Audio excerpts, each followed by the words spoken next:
Vijay, why don't we just play a little music, play a video here. So Vijay, this is the trio. Mhm.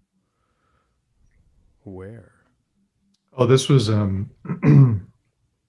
do you mean where? Where's the link or where's the performance? Where's the performance? Oh, it was on the show live from here, and we shot it in St. Paul.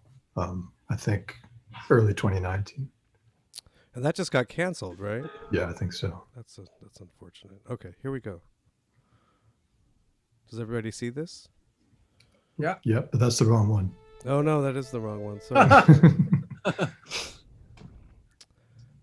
not working.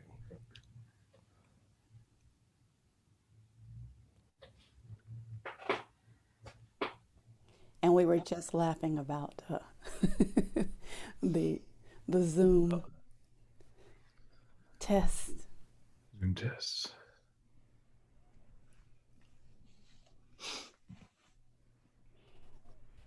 You have to unmute it. There you go.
Oh, with the sneak attack ending Vijay Iyer trio, everyone. Yes. All right. Yeah, Vijay. That's killer, man. That sounds great.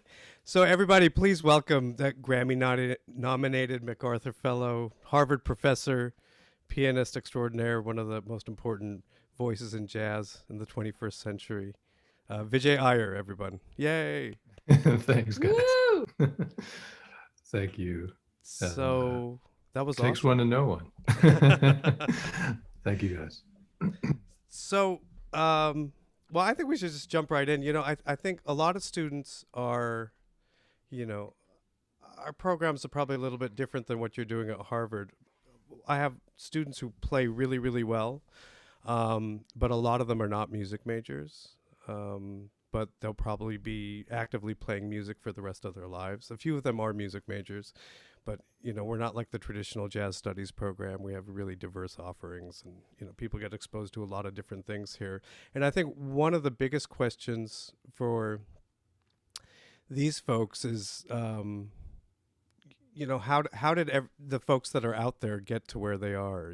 How did they start? Everyone's coming from a different place. I mean, last week we had Krista McBride, who grew up in a really musical family. We had Cecile, that was kind of informed by a lot of music from around the world, and so we're kind of interested in that. So I remember, I feel like it was 10, maybe more years ago, that it seemed like a lot of your publicity material latched on to making sure everyone knew that you were self-taught. So everything said self-taught pianist, which, I know what that means, but I think it would be nice for these folks to know kind of what your musical beginnings were, and, how you kind of started playing this music. And so if you could talk a little bit about that, we'd love that. Sure, yeah. Well, I think I could say that actually what we're doing at Harvard is probably not that different than what's happening at Princeton. It's just that there's a bit of a different makeup of faculty, but we don't really, a lot of the students that I deal with are similar to what you just described.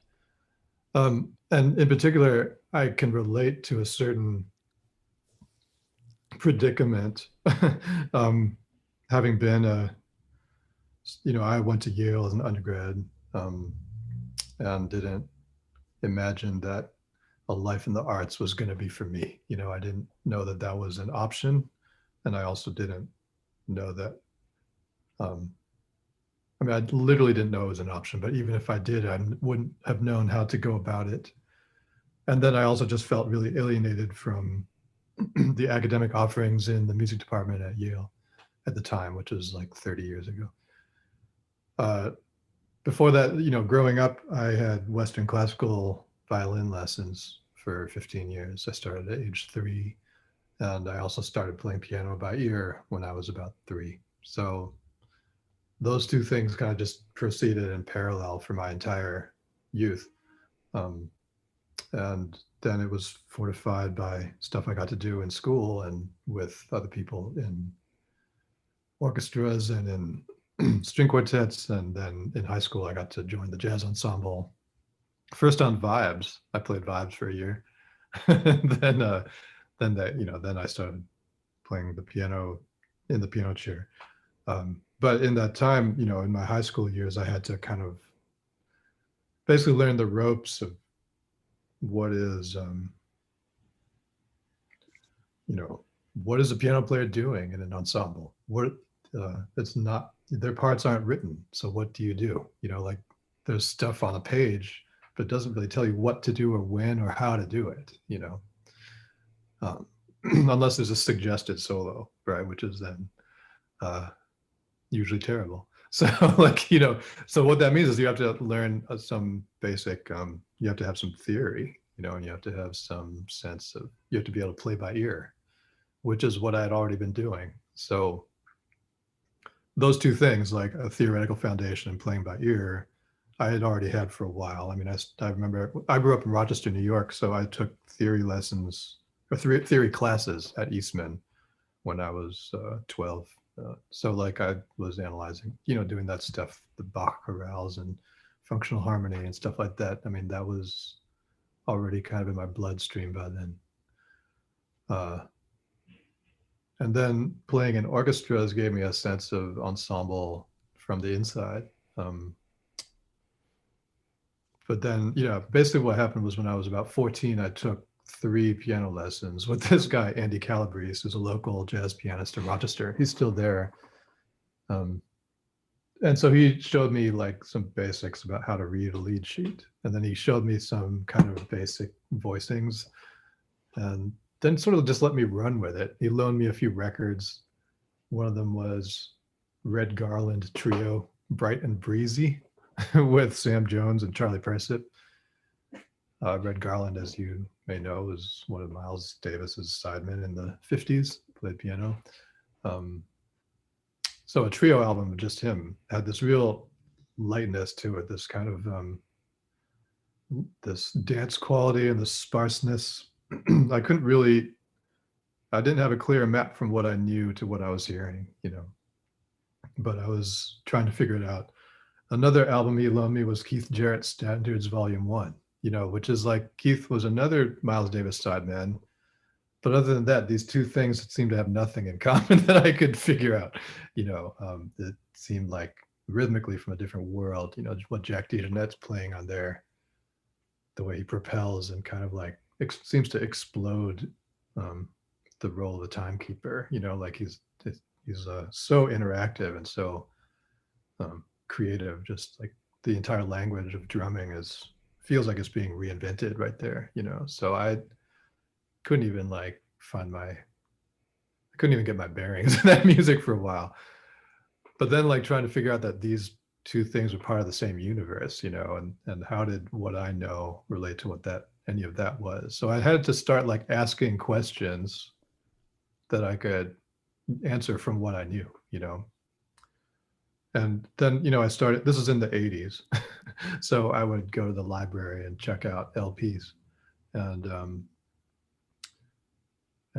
our local library had a really good record collection. So I was getting a lot of other Miles Davis records, and then Herbie Hancock, who I knew because when I was 11 years old, Rocket came out. I think 10 or 11 is when that song Rocket, which was, well, you should look it up if you don't know what it is. Yeah, Rocket with an it was I. like a top 40 hit. I mean, it was Yeah, huge. he had a at least gold, maybe platinum record with that.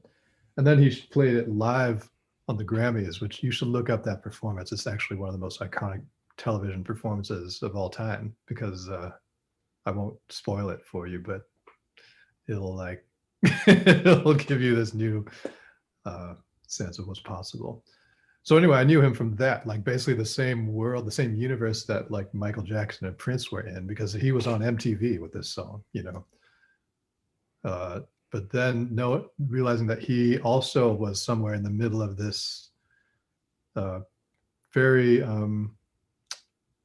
elite crew of people who played piano with Miles Davis. So I was trying to figure out like, what do they all have in common? And one thing I know that they all have in common is that they would all play the music of Thelonious Monk. So then I started trying to find out what his music was, and then that just blew me completely open. The more I dug into his music, the more it changed me, and that's still true to this day, like 33 years later. So that, particularly just realizing that everything that they teach you, like what they teach you is the language of jazz. He's not doing any of that, He's functioning in a rhythm section in his own way. So he basically created his own role for himself in the music as a composer, as a rhythm section player. The way he comps is the way no one tells you to comp. It's actually the way everyone tells you not to comp. The way he solos is like, it doesn't really follow the kind of classic arc of getting bigger and louder and more virtuosic. It actually often goes the opposite way. It gets more sparse as it goes on. But it has like an intensity that it would accumulate through other means, So like, so just trying to make sense of all of that was real. I don't know. That was like my life for a while. Then when I was in college, Yale is not far from here, actually. It's from New York. So I would come down to the city pretty often and check out live music. Um, and also when I was a sophomore in college, I took a course on history of jazz since World War II, which at the time was still like not that long ago. So it had been 40 years. So what had happened in those 40 odd years? And so what this was taught by this guy named John Zwed, who he wrote a biography of Sun Ra, a really good biography of Miles Davis, and a pretty good biography of Billie Holiday. You should check out those books, particularly the one on Sun Ra is pretty important. But at the time he held these courses, and I remember it was like radical to be in a class where you could just sit and listen to a whole record, where he would let a whole song play, maybe it's 9 or 10 or 11 minutes, and you just sit in a lecture hall and listen together. And that experience itself was like, oh, actually there's a lot going on here that we can just kind of dig in on. We can kind of follow the flow of it. We can have a collective emotional response to it. Well, let's go back. So let's just go back to high school for a second. So so you're diving in, and so you only took these 3 lessons, but you're listening to all this music and just trying to learn stuff by ear. Are you playing with anybody? Yeah, so I was in the drummer, or I was high in school the jazz band. So in the jazz ensemble, I was, the rhythm section had a sort of like spin-off combo. They'd let us play at the concerts, and we'd play at like nursing homes and just hack through standards for the real book, or try to play take 5, or it was real rudimentary. So yeah, it was through that we would kind of explore a lot of things. We'd rehearse often at my place, and the same piano I have here. And yeah, we also were in a rock band, all of us. So we had a lot of time playing music together in different ways. We would play at parties, and I think we even played at like the junior prom or something, or sophomore semi-formal, something like that. Yeah, so I was in a bootleg of that. That would be I hope so. So I was in a lot of contexts like that, making music together. I think like I got the sense of how to be in an ensemble. That first kind of hit me being in orchestras, though, like being in a violin section, starting when I was in like 5th grade. But the feeling of being in a rhythm section, yeah, that sort of developed when I was 14, 15, 16.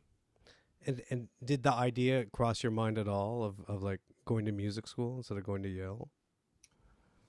Was that well? I think I think I didn't really know about going to music school, but I think that I thought I would have my options open when I got to college, as far as what I would major in and what I would study. And I basically did. It's just that I still wound up doing a science major. So I was a physics and math major at Yale. But I took a lot of humanities courses, a lot of literary theory and philosophy and stuff like that. And then was a very active musician. I just started, it was funny because I remember at the time it felt like there were these hegemonic structures of like the Yale Symphony Orchestra, or like all the a cappella singing groups, and there was just tons of them. There may have been like 15 or 16 of these groups, and it was basically if you didn't participate in these mainstream things, or you didn't want to, then you had to create your own thing. You had to create your own opportunities to play. So that was good training actually for being out in the world.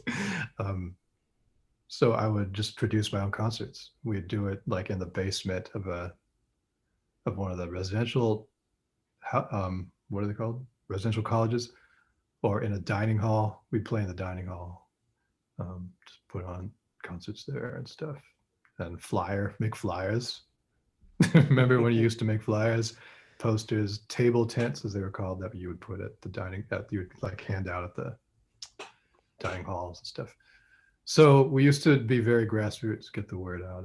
And then I started playing in New Haven, actually, in my junior and senior year in college, when I was 19, 20 years old. And I remember actually Jeff Brock, who's he's a mathematician and he's now the dean of science at Yale. So he's gone full circle. But he was my roommate and he played bass. He's an excellent bass player. He's on my first 2 albums. So we used to play.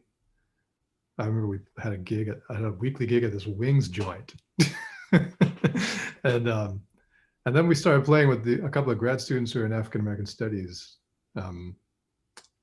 And we'd play at this joint called Malcolm's. And that's when I first experienced like, oh, this actually might mean something to somebody besides like, it's not just some scholastic activity, you know? And I still remember this, like, I think about it often, like I remember one time at one of those gigs at Malcolm's, I was, it was mostly African-American clientele at this place. And so the music had like a historical and kind of community significance that you don't necessarily get if you're playing in a dining hall at Yale, So she's like, "Yep." So I remember like I was taking a solo on Night in Tunisia, and this woman in the audience started like testifying, like answering back in between my phrases, like I was talking to her and she was talking back to me. And it was like, oh, like we got into it actually. And that was like, oh my God, this is actually something for somebody, like it's not just an achievement, you're actually building community with someone in this process. So that was like a real turning point for me. And then I had more experiences like that as soon as I moved to Oakland. When I finished college, I moved to the Bay Area because I entered grad school in physics initially. That was what I did for a couple of years. I'm born and raised in Oakland, so I had to give my Oakland shout out, especially since you with Baba Wayne. And so, yes. Yes. Go ahead. Yes, By the way, everyone, you can ask questions, use the raise hand function. I forgot to tell you that at the beginning. Use the raise hand function if you want to chime in on anything. The chat room is also open. So, just making sure you all know. Continue. Yes. I have a question for you when you finish, though. Of course, yeah. Yeah, I mean, basically what I was going to say is that as soon as I moved to Oakland in 1992, when I was 20, I moved to this apartment that was across the street from a club called the Birdcage with a K. And they had a jam session every Sunday. So I started going over there and then they hired me to be the house pianist in this jam session. So I was playing with people who were 70 and I was 20. And like, that was like and I'd have to like back up singers. I'd have to comp for like 12 saxophone players who would play all wanted to take a solo on invitation, every single damn one of them. And, and I'd have to like spot transpose, like learn a tune by ear and then spot transpose it, stuff like that. All that kind of like functional knowledge of like how to be in the music with others and how to like share something and how to make it feel like something and how to help drive it and steer it, I mean, I think like people in rhythm sections have a certain kind of, you end up doing a lot of service like that. You can't just show up, take your couple of courses, get a cymbal thrown at your head and leave. Like you end up maybe being more kind of just in the mix for, you're like just tucked away in the mix for a long time, like stretches of time, 4, 5, 6 hours like that. So that was real formative time for me. That was the beginning of something else. That's when things started to really turn. So, but then you were at UC Berkeley. Right? Yes. And if I remember correctly, you stayed hard and fast to the physics track for a couple of years, and then you kind of designed your own doctoral program and got involved with the Center for New Music Audio Technology. Can you tell us a little bit about that and what you were working on there and some of the beginnings of your thoughts about music cognition? And Sure. So for one thing, like I was not only just playing at that jam session, but I started to play gigs with a lot of different kinds of people. Oh, she's here. Charmaine Lee. What's up? I don't know if she can hear me. Cool. How are you? sorry, I'm on gallery view. Maybe some of you are on speaker view. So I was playing with a lot of different kinds of people in the Bay Area. I was in playing with elder musicians like E.W. Wainwright, the great drummer, Donald Bailey, the great drummer, lots of singers. And then I also was in a hip hop group for several years. I started playing with Steve Coleman, 94, 95, those years. And I guess around 94, I really had this change of heart. And I was like, actually, I don't think I love physics. I think I love music. I know I love music. I've always loved music. It's always been like the most important thing in my life. And physics PhD was going to be a real long haul. And if it wasn't really where my heart was at, that's going to hurt, like you're going to suffer for the rest of your life. So, and meanwhile, I felt kind of called into different possibilities as a music maker, as a player, as a composer, a band leader. Different possibilities are starting to appear for me. So, and including like Steve Coleman calling me to go on the road with him in 1995. So that was pretty pivotal. I was like, okay, this is not a hobby anymore. This is not just like my night gig or something. Like this might be a life. So then I had to like really do some soul searching, because by then I had been in physics for 6 years of my 23-year life, 22-year life. That's like more than a quarter of my life, feeling like it was being discarded or sort of let go of, which was like, that was traumatizing for me to like even contemplate that. Around that time, I started taking these courses at this place that Rudresh just mentioned called Center for New Music and Audio Technologies, particularly with this really brilliant and wonderful, warm and open-minded, very creative scholar and researcher and instrument builder and jack of all trades named David Wessel. He kind of saw what I was going through. I think he just sort of like saw into my soul or something. He saw that I had this particular combination of interests, and that I had a certain amount of training, both as a music maker, as an improviser, composer, with interest in jazz and creative music and all this stuff. And then also had a certain amount of scientific and technical training. So he just sort of took me under his wing, because he had basically been, he had a doctorate in psychology, where he had done, I think at the time it was called mathematical psychology. That's what it was called in the 60s when he did his PhD. And he had basically done research on the perception of timbre. It was essentially early data science. I think I could put it that way. Like he basically figured out how to, what's the word? Do kind of like analyze the different components of what timbre is using mathematical means, by looking at perceptual data. So he did, I'd say like he was doing data-driven science in the 60s that is now like how science is done in the 21st century. So he was that kind of like visionary. And then he became like, at the same time, he was really actively involved in computer music. He had worked with all the early synthesizer inventors and developers, like Don Buchla and Oberheim and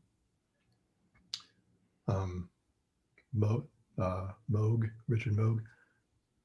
And he was pals with all these like radical music makers like Cecil Taylor and the Art Ensemble of Chicago and all these people from the AACM, George Lewis.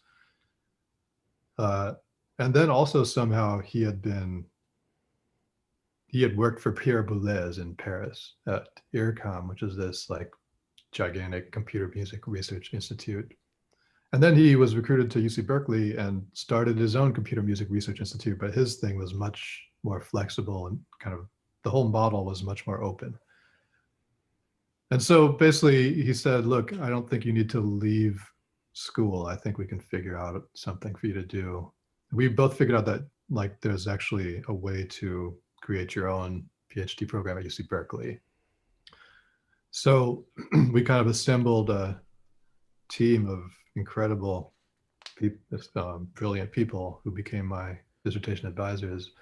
One of them, well, two of them were very important composer scholars. One was Ollie Wilson, the legendary composer, and also somebody who did pioneering ethnomusicological research in the 70s, kind of tracing out connections between West African music and African diasporic music.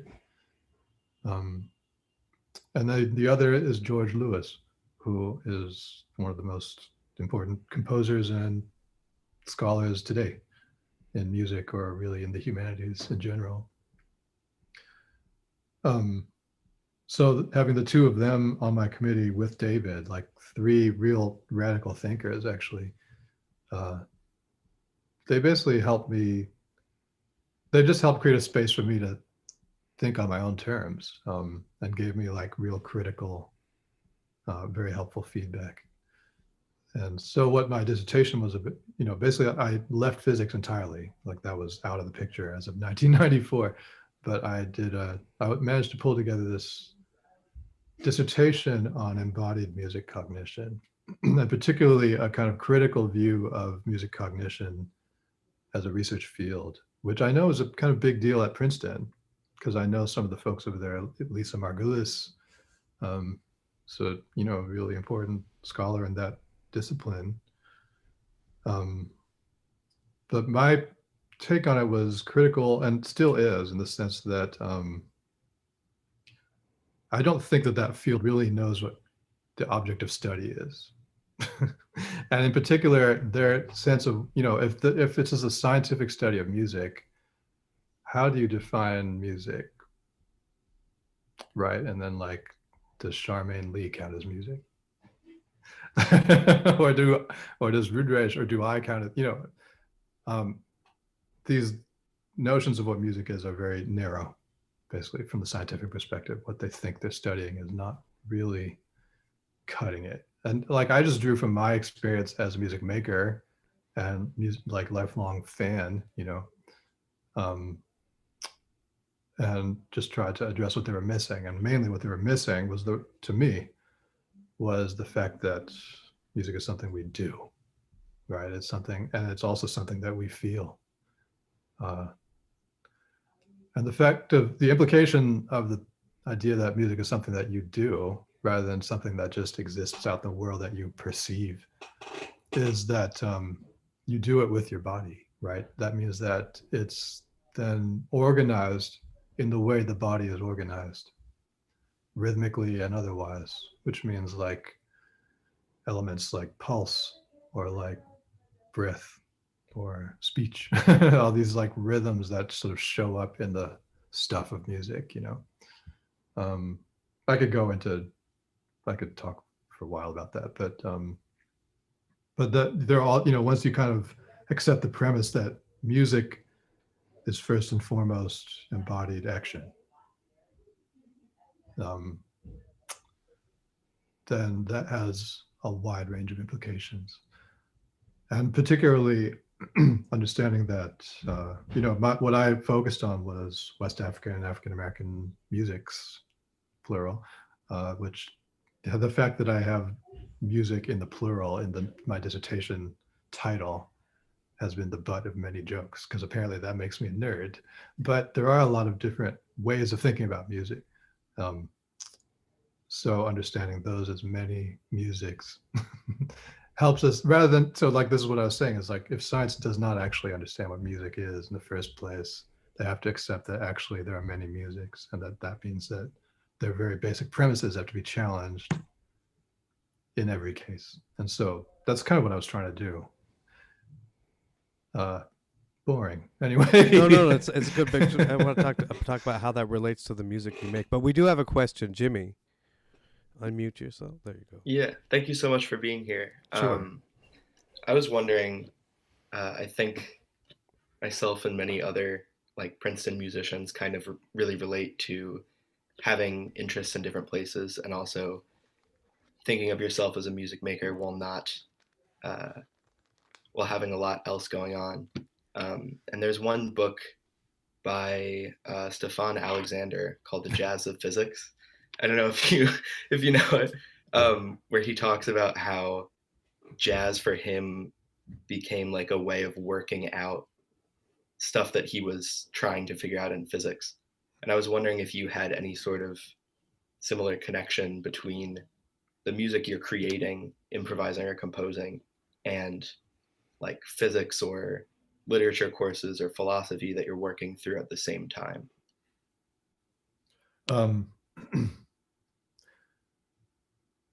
Well, it's funny. I get asked versions of that question often, and I usually try to evade them because, but you're asking it from a different standpoint than critics often do. So I won't evade it this time. Well, I mean, except to say, like, first of all, I quit physics in 1994. So my relationship to physics is that I quit. So I don't actually have, it's something that I thought about for quite a while. And I think thinking about it and like trying to solve problems and trying to cultivate something like an intuition,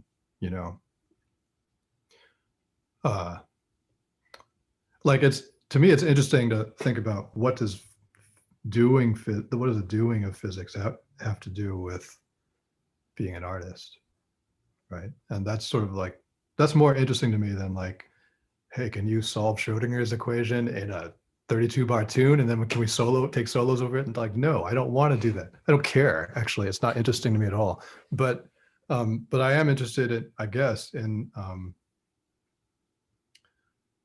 well, how should I put it? Like, one thing I learned, like I was trying to be a theoretical physicist. And so what that meant is that it wasn't really, like you'd solve problems, but it was like never really enough to just get the right answer. It was actually that you sought an elegant solution. You wanted something that would be like beautiful, essentially. That was the word they would use. So in other words, there's an aesthetics to problem solving in that way that is like, it's hard to talk about, actually, in the same way that aesthetics in general are hard to talk about. The other thing is that you were expected to have something like an intuition. Well, intuitively this makes sense because, and you might be talking about elementary particles interacting, or like a sea of electrons in a semiconductor or something, like, so these are like pretty abstract concepts to begin with, but yet you would have an intuition about them. So what is that? That also is something like kind of hard to talk about, but it's there and it's real, So that kind of stuff, I think, is something that we as artists have in common with people doing that kind of work, which is basically to say a sense of, well, intuition and aesthetics. Okay, so like to know that that's like part of what all of us do. That's not limited to the arts, in other words. It's sort of fluffy stuff that usually gets like, oh yeah, he's over there making jazz. Isn't that cute? Like he has feelings. Isn't that special? But actually, physicists have feelings too, and it manifests in the way they work. I guess that's what I'm saying to begin with. The other thing is like just having a sort of discipline of cultivating your own questions, your own research questions, and then finding your own answers to them. Which is sort of like when I was talking about what, I was trying to triangulate among all these different piano players I was hearing. And like, are they sure they're all doing the same thing? It doesn't sound like they are, so then I had to kind of figure out even what to ask to sort of link it together, and then So these were like on my own terms. They weren't like completely ill-informed, but rather than sort of receive some wisdom like, oh, well, you have to play these 2/5 licks and all the 12 keys and stuff like that. Well, no one is doing that, actually. What is everyone actually doing? They're doing something pretty different from one another, but also different from what we're taught to do. So that, that mentality of just like, well, I'm going to try to solve this problem on my own terms for now, and then I'll have some provisional solution I'll work with until it stops working, and then I'll try to like break it open some more, So that mentality is not that different from a scientist's mentality. Okay. And yet I quit physics in 1994. So then like the stuff I did then was much more relevant to what I do now as an artist. And in the sense that like I was saying, the awareness that music is born of bodily action, right? And that what we're doing when we share music is we're connecting body to body in a very essential way. Like what it means to groove, for example, is to share pulse, is to communicate pulse, so that like the pulse that's in me is going to reinstantiate itself in you. It's that kind of thing. Like, and actually that's literally what happens, is that when you perceive pulse, you actually regenerate it yourself within you, like in your neurons start doing it, so that's like a real, that's an embodied reality. It's like something that happens inside of you that is not just a response, it's an active engagement, or entrainment is the word they use, with the pulse that I'm trying to communicate. So that kind of, being aware of those kinds of qualities that actually, and understanding that they live in the body. And then also that feelings live in the body, that they're real manifestations of things that are happening in your body, and that music has something to do with that, I don't know, all these things have kind of helped me rethink music from its fundamentals. And I try to do a little bit of that every day. Does that answer your question? Yeah, thank you. Okay. One of the things that I wonder is just looking at particularly your scholarship as it relates to cognition, how do you find that it's informing or could potentially inform pedagogy and how we teach? So I'm particularly intrigued by your dissertation. I will be looking it up on ProQuest. Yes, I Yes, yeah. I'll maybe I'll just drop in the academia. Please do. It's just, I'm easy to find there. But yeah, most of my publications are on there. So I have to say that today, like, I finished my dissertation in 1998, which is before almost all of you were born. They're like, yep. I'm like, no. So I have evolved, I guess I'd say, since then, in the sense that today I think, what I was trying to do then was like, okay, we have to expand the idea of what cognition is, which is what other people were doing in cognitive science. So I was just trying to like hijack what they were doing, or like piggyback on what they were doing, essentially, and like repurpose it in the direction of music. But I still find that, 20 odd years later, a lot of the same scholars in the field of music cognition are still like banging their heads against the same wall. They have not evolved, despite my best efforts. No, that's across the board. Yeah. I mean, voice science, that's the biggest issue. Like, how are you expanding your research, when you're creating these demographics and parameters? So like, for me, even just like using the word cognition is, there's something wrong with that word, in the way that it kind of just reinscribes the binary of mind body. And it's exactly what I was trying to undo, So I, like, I think that discourses around intelligence, and they're like, they have a whiff of eugenics in them. And I just don't want to be anywhere near that. That's like the wrong it's the wrong avenue, you know. So it's a deep wrong turn.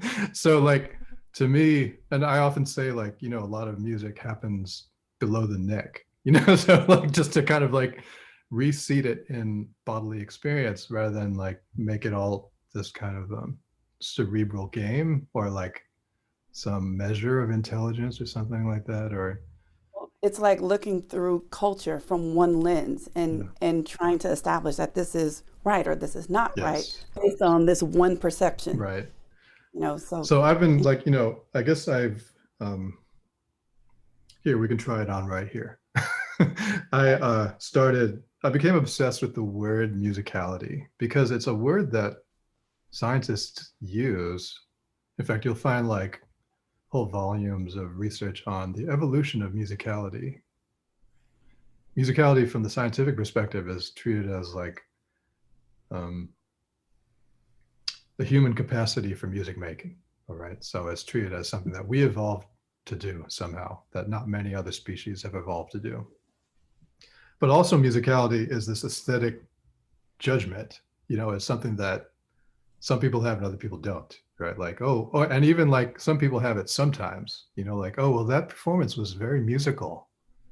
That one, not so musical, you know, it's kind of like melodious, right?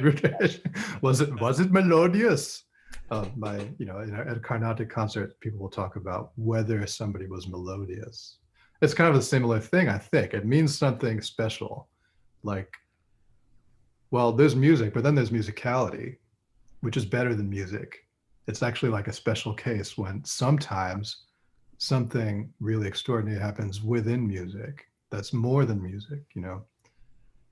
So how is musicality both less than music and more than music, but not exactly? So it's this weird like critical zone of that's not really resolved. But because of that, it's a space where I think, I mean, like basically the issue with these like music scientists, as they call themselves, is that they don't really listen to the humanities. They don't want to be in conversations with humanities scholars. They think it's all trivial or all nonsense. They'll abuse you, get in a Twitter flame war with you. They'll like troll you. They don't, you know, they don't actually take feeling. They're like Republicans. They're like F your feelings type people, you know. So I'm sorry, I'm just making a blatant assumption about everyone here. Oh no, this is being recorded too. Anyway, so there's this kind of they just dismiss and then they don't engage. They don't really like want to know what it is that we're talking about or thinking about in thanks, Jack, in humanities scholarship, you know. But to me, like part of what's happening is like there's this investment in the human category, right?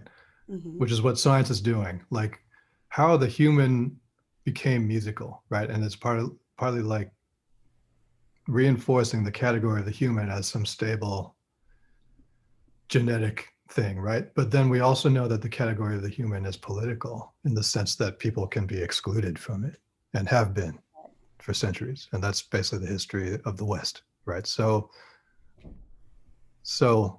and then like what happens is certain music doesn't count as music, and it's kind of aligns with the people who don't count as people, you know, like when Kendrick Lamar got the Pulitzer Prize, and then all these people were saying, wait, but hip hop's not music, you know, wait, that's not music, you know, and like, which is tantamount to saying that, but he's not a person, Mm-hmm. you know.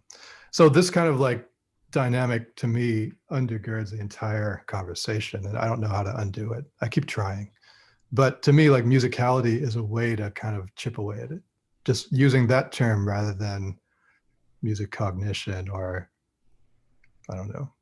Well, I think that's the way that we're going to have to do it, is to redefine what these terms are and what they include. So, Yeah. and just start that dialogue. Maya, I know you have a question, so I'm going to spotlight you. You can go ahead and unmute yourself. Thank you, Dr. Trinice.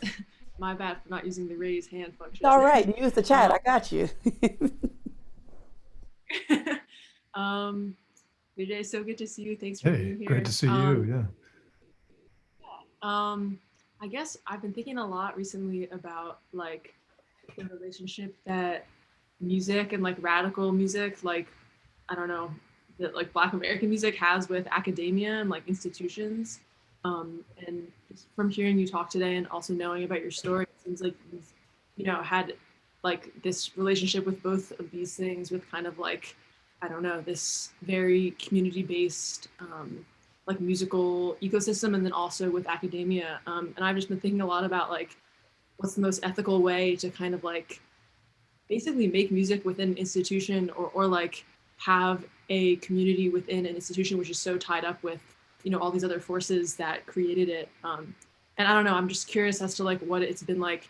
I know at Harvard you've like pretty much hired like a bunch of new professors, like more Black faculty, and like I don't know, I feel like you've definitely been, it seems that you've been thinking really deeply about this, and I'm just curious how, I don't know, if your opinions have changed, where you currently are, just thinking about that relationship.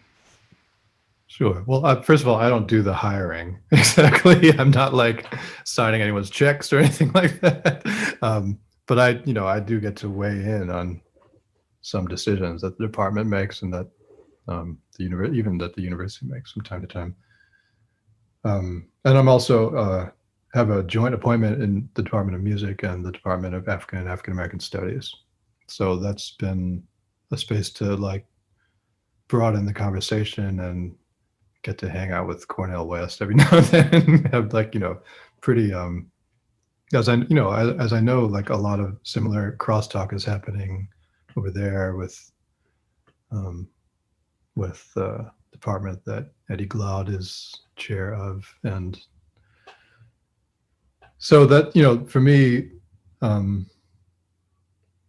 at this point, I think we just have to accept that all of these institutions do harm every day to whole populations, to entire, to like, to its most vulnerable, to its vulnerable students, faculty, and staff, junior faculty especially, and staff, vulnerable staff. And even in a time like this where most of us are sitting at home, there's still damage that is happening every day, and so at this point it's kind of like, especially in 2020,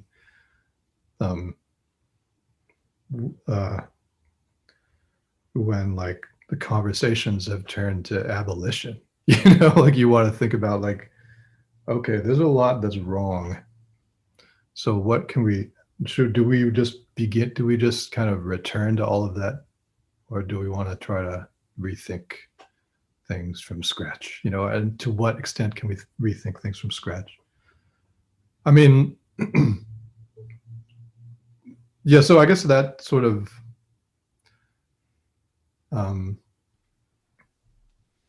I guess to me, like my points of reference in that kind of work have been other have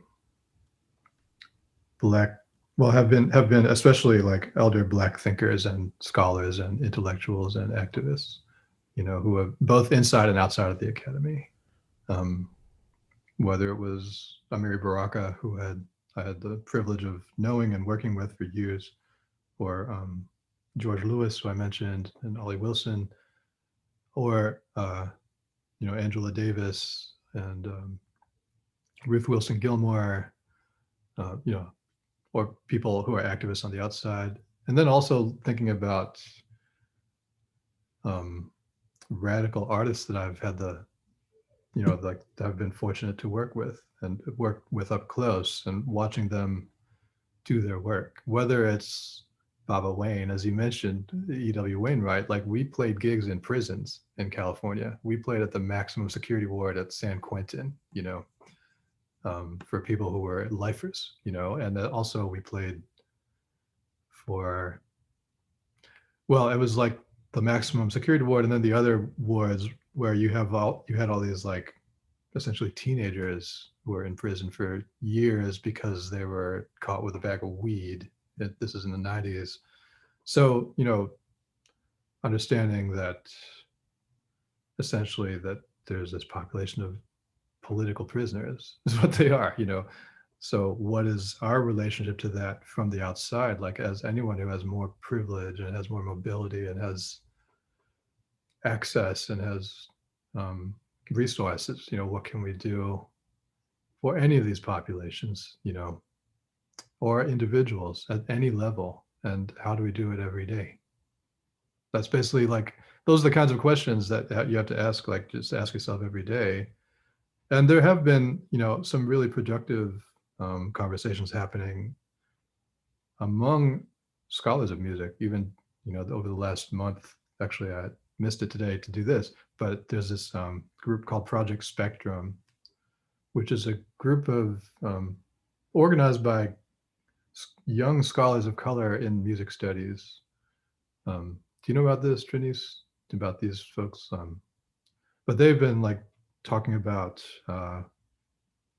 basically hosting like really valuable conversations of both about music curricula and about what it is that one can do from the institutional level to help organizations and individuals on the ground who are trying to do good work. A lot of universities will have some kind of what would they call it, like community partnerships or something like that, right? And those kinds of systemic practices of like, look, Ma, we're doing good with all of our wealth, those tend to actually also do damage. So it's important to like speak to activists on the ground, and I've just been trying to follow some of these conversations and learn from them. There are a lot of especially a lot of scholars of color are also doing activist work. I mean, I mentioned Cornel West. I'd say like Robin Kelly is another example. At our institution, although she was denied tenure, so she's leaving. Lorja Garcia Pena. A lot of folks in that realm are, their scholarship is also activism, also often. So I'm trying to I've been in a kind of learning phase over this year, just trying to tune in into some of those conversations and think about how I can be a part of something, that's like doing some good instead of perpetuating harm. Yeah, I've really enjoyed listening to a lot of your work, particularly the ones that in which you're incorporating a lot of social activism, bringing about voices, the collaboration stuff. So I think that's one of the things that, not only with my own self, but with students, really try to see how can we start using our voices and using our platforms and using our music to bring light to all of these different people. And I really appreciate the way you've been using your voice. So just wanted to make sure I said that. Appreciate that. Thanks. Well, and I think some of that impactful work was done in partnership with Mike Ladd. I think it would be nice to play some of that. Can you tell us a little bit about Mike and before we play this, so we just have Sure. some context and the three major pieces that you guys worked on? Yeah. Mike Ladd, Ladd is his last name. He's a poet and MC and producer. And I met him in the late 90s. And before I moved to New York, and then when I moved here in 98, we reconnected. And then we finally managed to work towards doing a project together, which was in 2003, the first project we did with Rudresh as part of the ensemble. It's called In What Language? A Song Cycle of Lives in Transit. It was kind of like a post 9/11 project about being brown. What does that mean? What is that? What is it to be brown after 9/11? And we used the setting of the International Airport as a kind of, all right, sorry. Well, Anthony, say bye to Charmaine for us. Yeah, so we use that kind of zone as this space to imagine and tease out different dynamics about surveillance and about fear and anxiety around this new racial category, essentially. It wasn't just quote unquote people of color, but it was something about the shared fact of being brown after 9/11 that created this new condition and a new sort of like sense of, well, we're thrown in together because we're seen as the same, even though we have very different life experiences and come from different, you know, classes, ethnicities, nations, languages, everything. So that was phase one. Then like a second project of that kind, these became like large, like multidisciplinary projects that involved poetry and music and a certain certain theatricality, I guess I would say. We worked with a theater director in each case. The second project was called Still Life with Commentator. It was about, at the time, like 2006, this emerging weird, this weird reality we were all living in, which was that we were at war. We were engaged, the US was engaged in these two wars overseas, these post 9/11 wars in Iraq and Afghanistan, and you kind of never heard about them.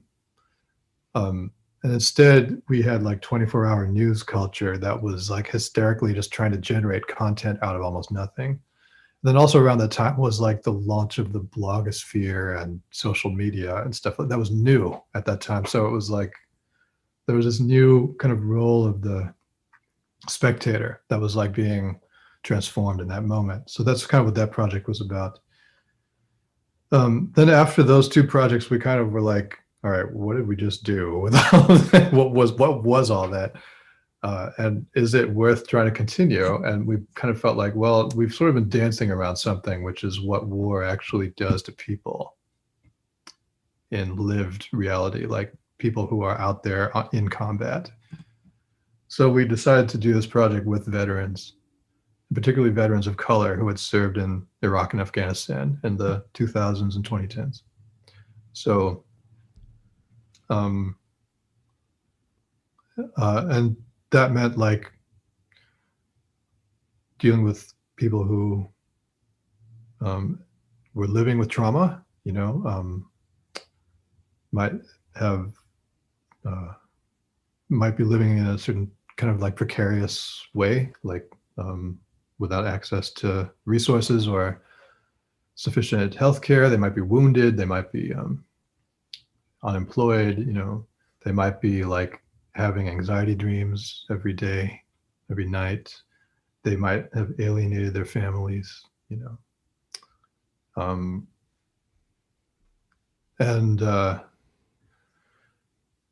So we developed this project that was not just about veterans, but actually in collaboration with them. So we work with two veterans of color in particular. One is named Maurice DeCall and the other is named Lynn Hill. Maurice was a veteran who served in Iraq, and Lynn was a drone pilot who dropped bombs on people in Iraq and Afghanistan from Las Vegas in an office. So she like basically waged war from an office. And that was pretty, that was deep to like deal with that, to talk to her about that and to help her explore that, basically give her a space to address it. And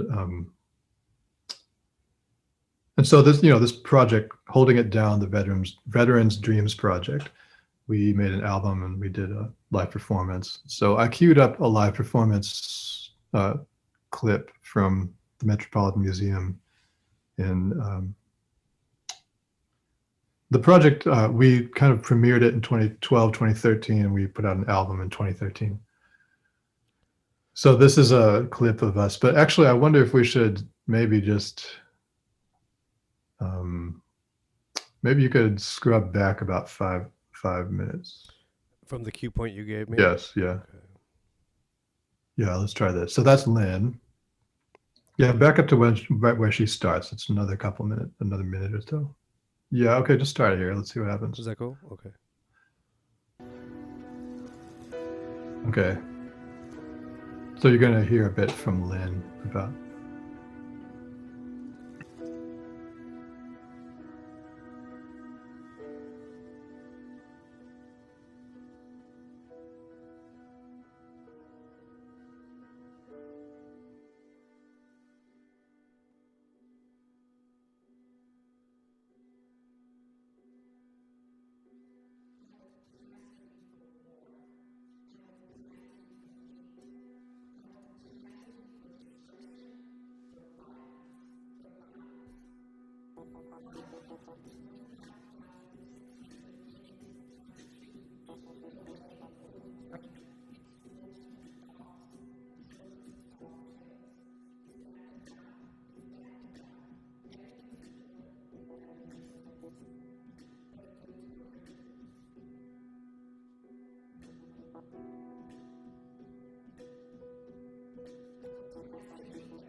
All right. Can we duck out there, Vijay?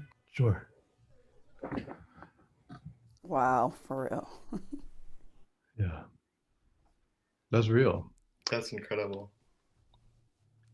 I mean, it shakes me to actually, first of all, her courage and like standing up and facing an audience and saying all that, uh, including like in the studio when we first recorded that piece, and she actually blurted out some stuff she had never said before, including like I would have self-destructive dreams of driving off a cliff, like basically that she was suicidal.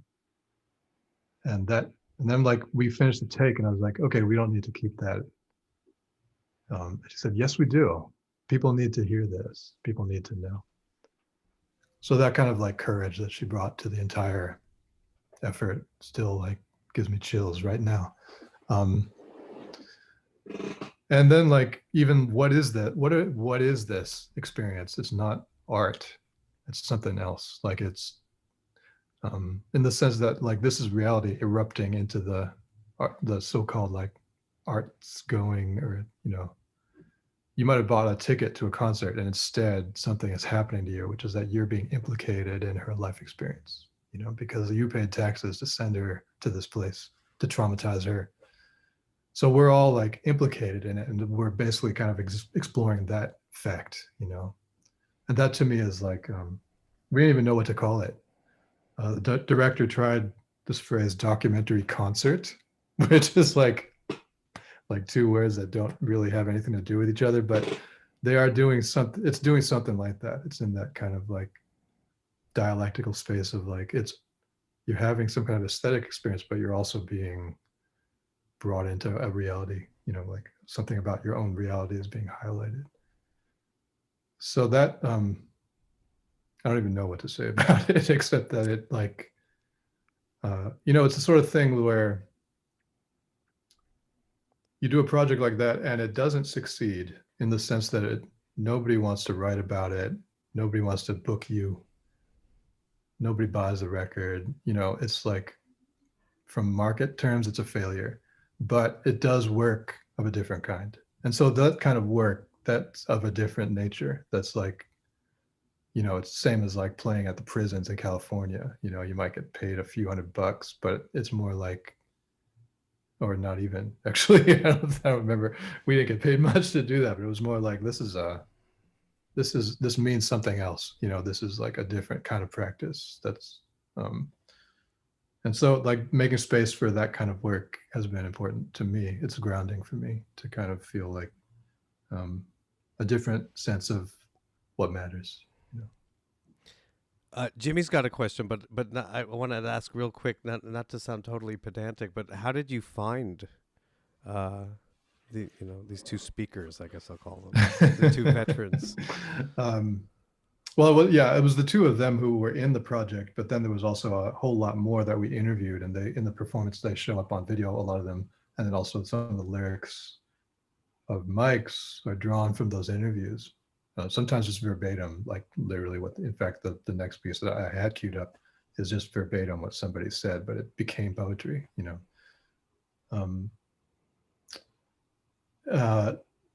well, the first person we found is Maurice DeCall, who he was profiled in the New York Times, actually. Oh yeah, great, yeah. I'd love to hear about that. Yeah, so Maurice was profiled in the New York Times. It was just this sort of like quarter-page little like spotlight kind of piece.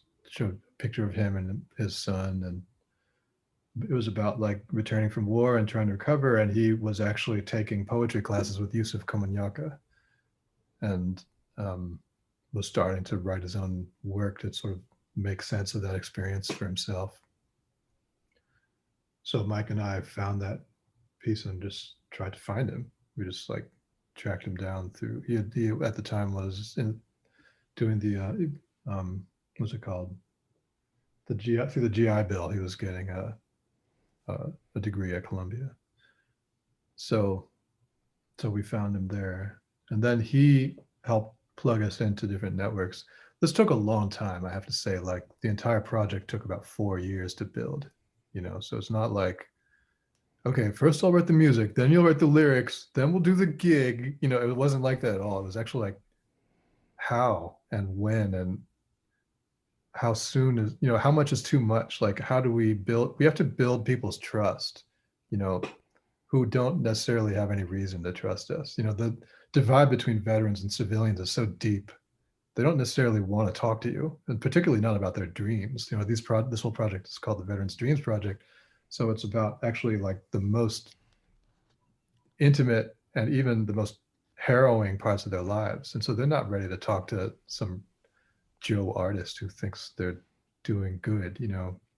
That's not their priority. Their priority is to take care of each other and of themselves.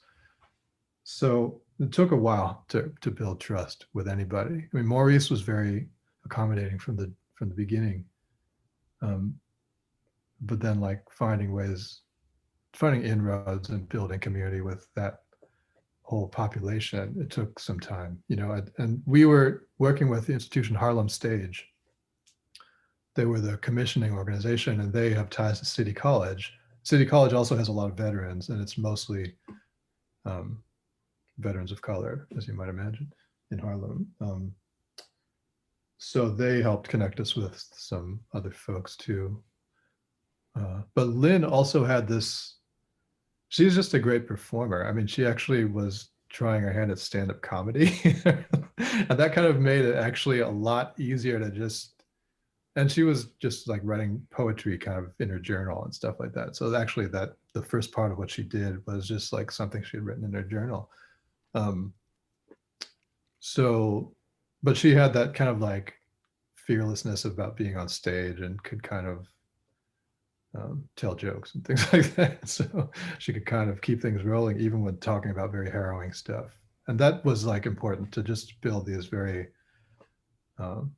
solid relationships so that we could actually build together and feel like we could, often what you're doing is like you're opening a wound, So basically they have to feel like they can trust you to help them close it again at the end of that, That's like part of the process. And then the other thing is like, who wants to hear this? Who is this for? Who are we speaking to exactly? And at first we thought like, civilians need to hear this. Then we thought, well, other veterans need to hear this. And then we realized that it's both of those populations, but most importantly, it's the families of veterans who are right on that frontier of like lived experience day to day with a veteran, at the interface between veteran and civilian. And that ended up being like one of the most impactful kind of communities or experiences in terms of reaching that community, families of veterans. That and it wasn't even necessarily about numbers, just about the fact that we might help somebody heal, with something. Yeah. Wow. Jimmy. Yeah, I was wondering what you think of that project or other things you may have done. And it's kind of related to Maya's question about institutions. Like, do you think of that music or the role of an artist as something that's social action? Or do you think of it as something that's like education, like an institution? Or do you think that's not a useful distinction? Or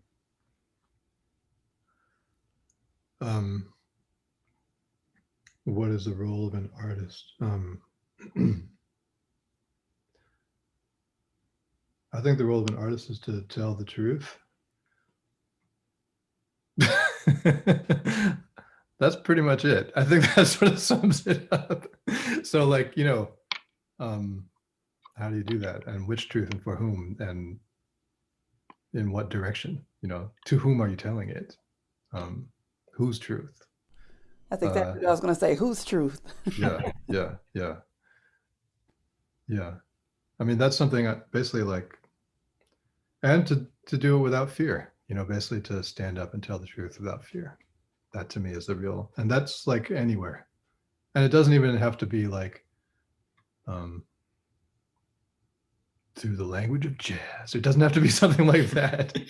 It can be like in any context where you have a chance to see something that no one else sees, which is actually what artists are. Like, you see connections because you have that creative capacity. You're able to synthesize information from different streams, different conversations, different communities, you know. I mean, we as music makers interact with probably a greater range of people than most other people do, you know, in the sense that,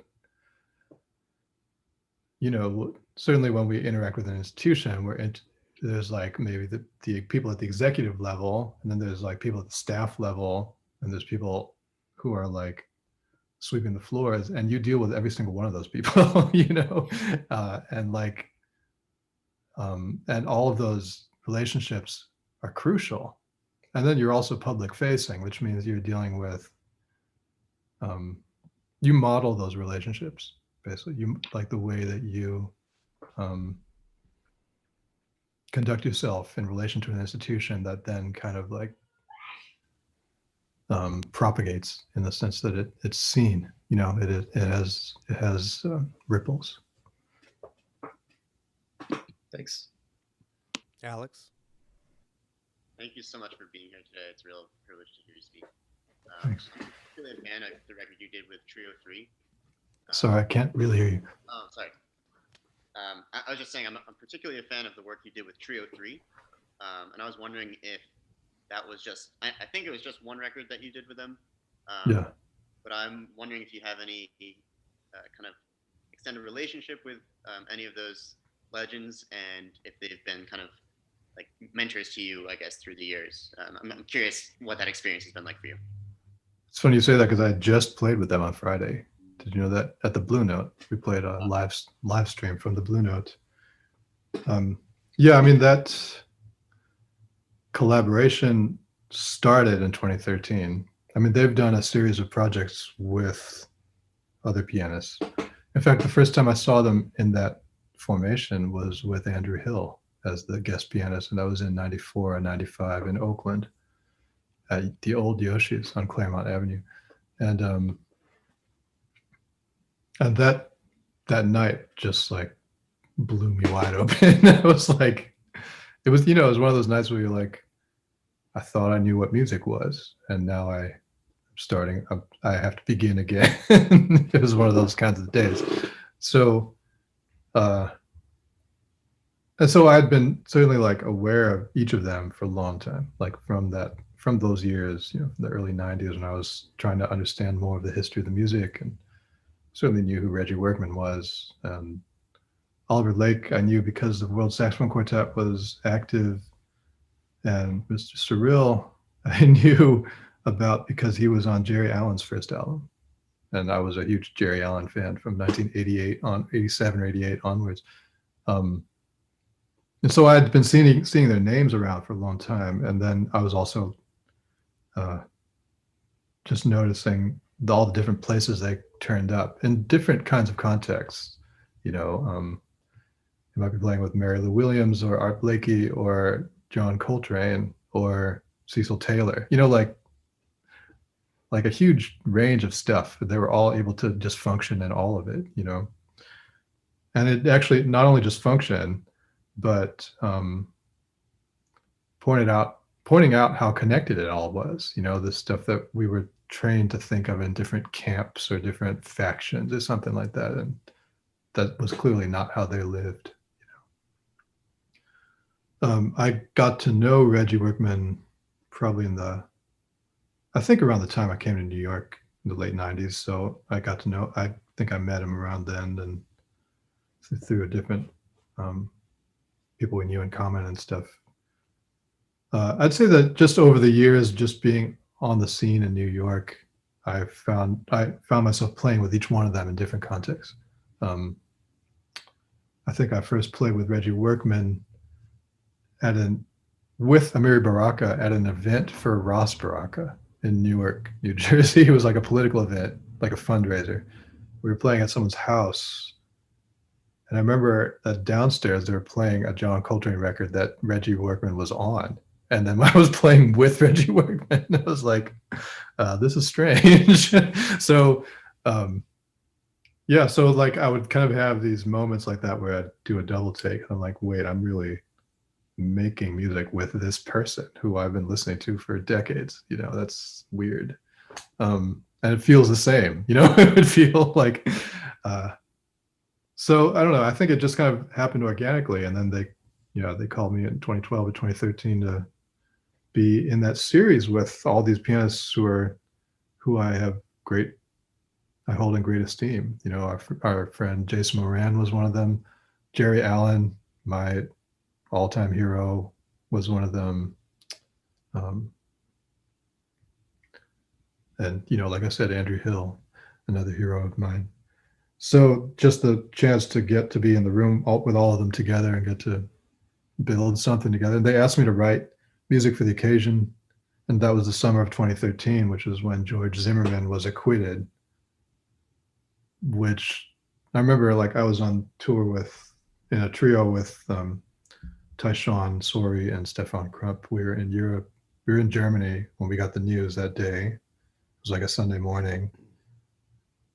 And we just could not, we were like, wait, so we are now representing an America where it is still not illegal to hunt and kill Black children, you know, where you can basically get away with that, where that's okay.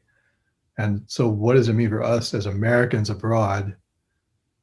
What are we carrying? You know, like, it was like, especially being in that particular formation with Tyshawn and me and Stefan, like, we're all sort of like, you know, we could not believe it. We were just like drained, like ashen that entire day. And we got to Berlin when we started this 3-night run at this club called A Train, which it's tiny and it holds like 80 people, and you're all piled up on top of each other. And that just became this like ritual, this kind of like cleansing ritual for us, of just like, it was really intense. So in the course of that, like, very emotional experience of those few days, I wrote that music for that project, and it was basically about that. So I just called it "Sweet for Trayvon and Thousands More," and I wasn't sure how they'd feel about doing that, but they all took it up very like it was the, you know, of course we'd be making this kind of music. This is who we are, you know, this is what this culture is what this music is about. So that was validating and really a thrill to get to build something with them on those terms, with that kind of like urgency in it and that kind of like significance. And yeah, we've played together in that formation many times since then. I mean, that year we did a whole run at Birdland. That month, I remember it was August of 2013.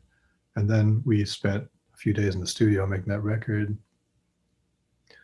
And Amiri Baraka wrote the liner notes for the album. It was one of the last things he wrote because he passed away that winter. And then, yeah, we've gotten to play in that formation a whole bunch of times, like probably 20 times since then. So I'm lucky to get to make music with them. And especially, like, they give me a chance to do a trio piece every time. So we try different things. That's like a real education, you know. Trio with Workman and Cyril is like, that's some real sensitive, deep vibes. I don't know how to talk about it. It's like, it's a real education for me. Yeah. Thank you.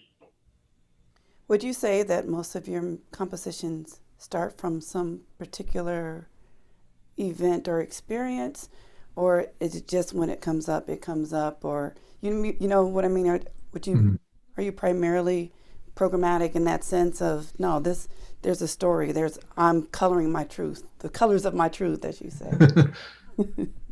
Well, I think like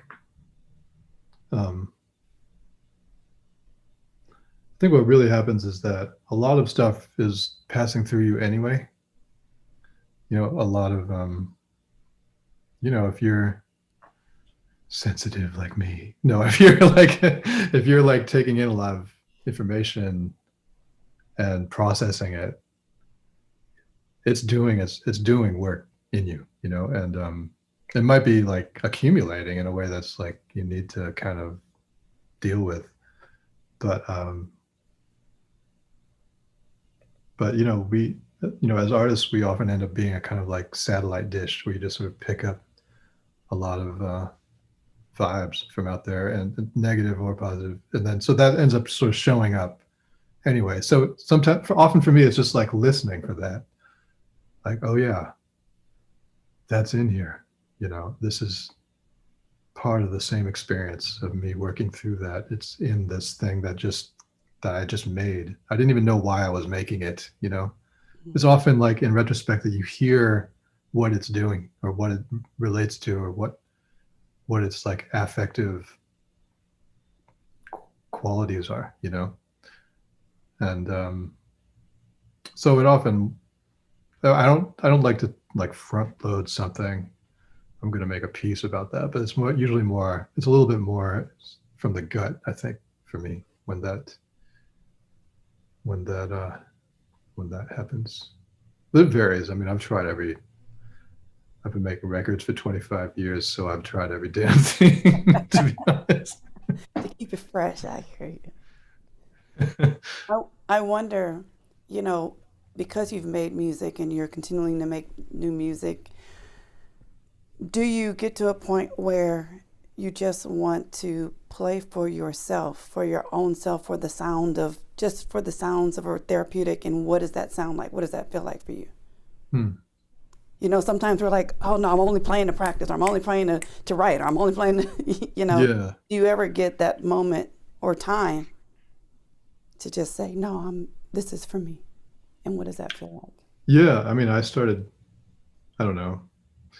I think there's been this like, there's this imperative to kind of like impress, to like be awesome. I don't know, to be like on your game, Well, social media hasn't helped that. So. Yeah, exactly. Like it's the equivalent. Yeah, when people sort of post their practice videos, just a little something I'm working on, and it's just like amazing, extremely technically accomplished. They're just like they clearly they worked on it a little bit before they. So that kind of like, and then this war for likes, like oh well, that got more likes. I guess people didn't like this, and that's just so, it's wrong. It's not why I do any of this. It's the wrong measure. It's the wrong metric of anything that we do as artists. So I thought, actually, in these months of lockdown, I kind of got into, I think probably a lot of us got into some bleak emotional spaces at times. Like, yeah, I don't know. I don't know what's next. But then, just like, okay, well, I'm going to make music about now. This isn't about even me posting it later, or about me like making a piece that I can then play for an audience so that it's not for anybody else except it's just for now, and then sometimes recording some of those. So it was almost like, I think it is like the equivalent of automatic writing or something, like where you just kind of let it come out, whatever it is. And just noticing that there was something in there that I couldn't even really account for. There's like some kind of mode of music making that emerges in that process that I don't understand, and I'm doing it, So there's that like highlights to me or reveals to me that there's something more to, well, there's something going on inside that I have yet to address, Mm-hmm. and just being able to bear witness to that has been helpful for me. And it's a different, because often as a composer, I'll start with some kind of strategy or some kind of idea or something, some kind of impulse of some kind, whether it's something symbolic or something like structural, or it's just some like nugget to sort of work through. But this is not even that. This is just like unfiltered, and it may not be any good. Like, I don't know what it is actually, because I don't even understand it. and I have this like weird ambivalent relationship to it. But that to me is like, I need to understand. I need to know what that is. I need to hear it. I need to live with it, make peace with it, or something. So that's been maybe a feature of 2020 is a lot of that, since we're all sitting in rooms by ourselves. Well, and I think that's a nice perspective for everybody to hear, because I think, there's a knee-jerk reaction to do what you doing what you say, but then you do it on Facebook Live at 1 p.m. every day. Like, I mean, we all know a million people that are doing that, and then so it's nice to have this this sense of it. Just it's personal, and it's just for you, and whatever happens with it or doesn't happen with it is completely fine. Yeah. Jack Yeah. asked a question in the chat. Do you see that question? Yeah. And Jack, do you want to unmute yourself to ask? You could actually ask the question, Jack. Say it loud. Hi, how are you doing? Vijay, this is really, really interesting. And I'm just curious if you would like to see more artists being overtly political these days, and not just around the campaign, which thankfully, hopefully is nearly over, but just big issues of national identity and, who is America for, what does it stand for? I say that being an expat, having lived in Australia for 20 years, and at this point having very little intention of ever coming back, in spite of the fact that my daughter is now studying remotely in the US at Princeton. And, she's not on this call, but I'm sure she would have found it interesting too. But I'm just curious about that because, it seems like in other periods of time in American history, artists, especially musicians, have been, more with really big profiles, have been prepared to say things that would potentially cost them their audience, or certainly cost them some of their following. And I don't know if you think you hear as much of that these days, or what your thoughts are. Well, I would say that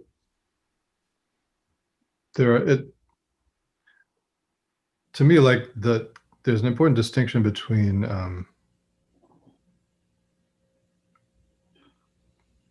political messaging and political work.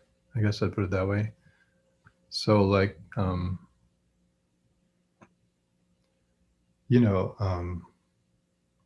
I can write a piece and name it after somebody. Like actually that first trio piece you saw was dedicated to Eric Garner. So I could say that that's a political piece, but it didn't exactly do anything for his family or anything like that. Although when I did premiere that piece, it was we did a die-in at BAM in front of the audience. So there was we basically didn't start the show. Instead, we had this protest action on stage. So there was this kind of like impetus to try to break something, or try to like stop something, or get in the way of something. That was that was part of it. But I guess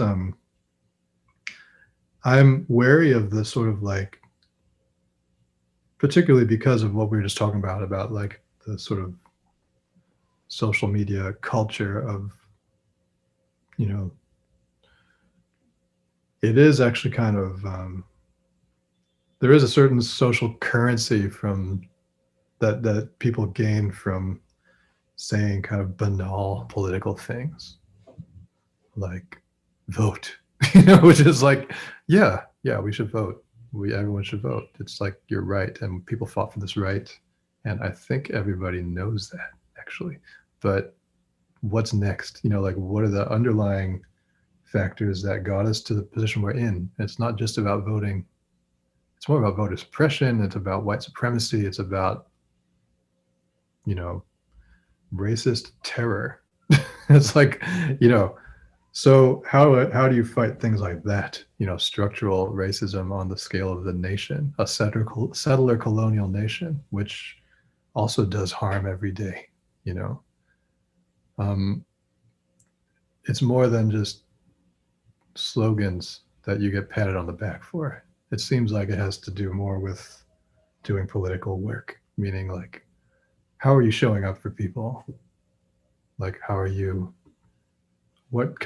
you doing for others actually? I understand that like people with a public profile have a certain responsibility, like that's maybe the first responsibility or something, to like say something out loud that because you have the power to do it. But there's a little bit of a trap there, that because it doesn't often do enough. I mean, it might inspire others, and that's important, but it doesn't often do enough else, in the sense of really like mattering, like mattering in people's lives, So that's, I guess, to me, a key distinction. And I'm thinking of the work we used to do with Amiri Baraka or with E.W. Wainwright, or thinking about all the activists I know who are actually like doing real political work. And then I think as an artist, well, how can I serve that? So that's like, I don't know, these are all still questions for me. I try to address it a little bit in different ways. It's a little hard to do anything right now besides do some organizing and fundraising and that kind of stuff. But even like questions of national identity, I find a little bit scary, to be honest, because, the United States was founded on genocide and slavery. Those are just historical facts. So yeah, national identity is fraught. It doesn't mean, it's not, well, even when we say we Americans, like, who are we talking about? That inevitably excludes populations. And so we need to think about all of that. I think like any of these big nouns like America give me a certain kind of anxiety.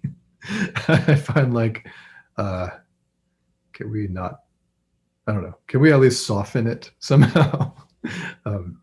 So that's, I don't know, I'm not really helping. I'm not answering your questions too efficiently. Right. But we didn't live in the land of nation states, but probably since the time of Thomas Hobbes, that's where we're at. And we are, although it might be that model is failing. The model of the nation state. Sure.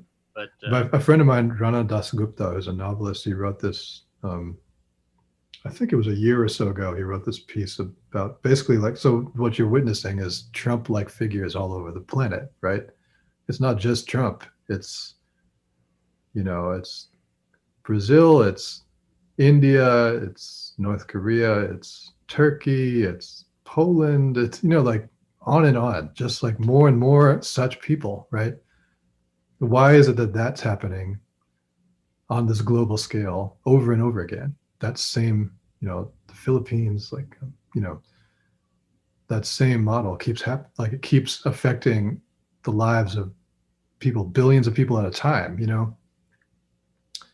And then at the same time, you have this, like, these tech corporations that are wealthier than some nations, and not paying taxes, to those same nations that have strongmen leaders. So basically people are working against the system of nation states by draining them of wealth, essentially. And so what do we do about that? Because that's basically the problem.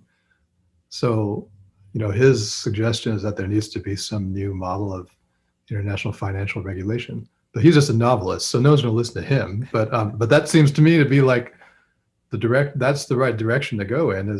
But who's going to do it? Anyway, that's a deep digression. But Alex. Go ahead, Alex. You had a question. So kind of along these lines, I'm curious if you could speak a little bit about your kind of dual role as like the head of jazz at Harvard, but also like someone who's involved in, I guess you said, the African American Studies departments. So what is like? First of all, I'm not the head of jazz anywhere. Oh. I'm not. That was not the terms of my hire. I'm not. I don't even use that word at Harvard. I'm not a jazz anything. Okay, all right. That's not. I was just hired to be myself, and whatever that is, which I I try to be a little better every day at whatever it is, but it's often the opposite. But I have certain, I was brought in as an artist who also has some kind of academic orientation, but I wasn't brought in to be the head of any jazz anything, and I'm not. I'm a professor of music and a professor of African and African American studies, and I also, because I was when I was hired by the music department, I was excluded from the existing programs. So I had to start my own program. And so they didn't put it that way. They didn't say I was being excluded. They said, well, you can actually interact with all of us. And what that amounted to was me being iced out of everything. So then I had to start my own PhD program. So I did, and it's called Creative Practice and Critical Inquiry. So that's basically a decent name for what I do. But it's not,